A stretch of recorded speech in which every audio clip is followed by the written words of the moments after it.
Hi everyone. I hope that rain doesn't start back up so you can hear me clearly.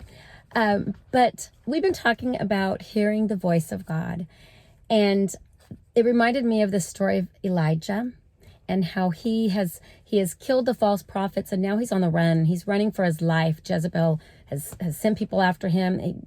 She wants him dead, and he's out there in this wilderness, and he's having a bit of a pity party.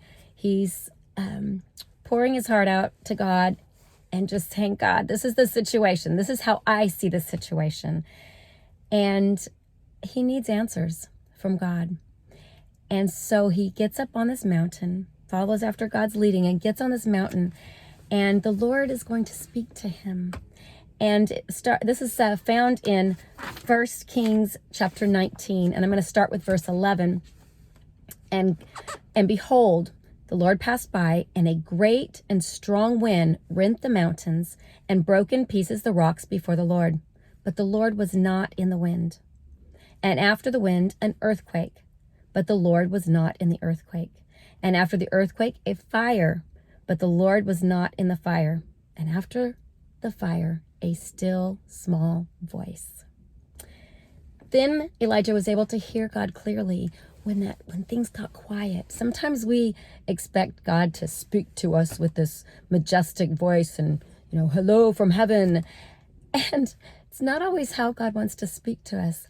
I know in my own life, I need to get alone with God and quiet my spirit from all the worldly influences and all of the noise that is around us. And then I can sense that those still small words that he speaks to my spirit when I need them the most, which is about most every day. But there are situations where we really need to hear from God. We need direction. We need an answer. We need to know that he's got things under control. And we need to just take the distractions away from us and get alone. And then we can hear more clearly the encouraging words that God wants to speak to us through our spirit and through his word, getting alone and reading his word and letting him speak to you that way as well. So this week, spend some time getting away from the busyness of life and the demands of life that bombard you, and start listening for that still small voice of God speaking to your heart. And be careful that you spend that time with him this week. Have a good week.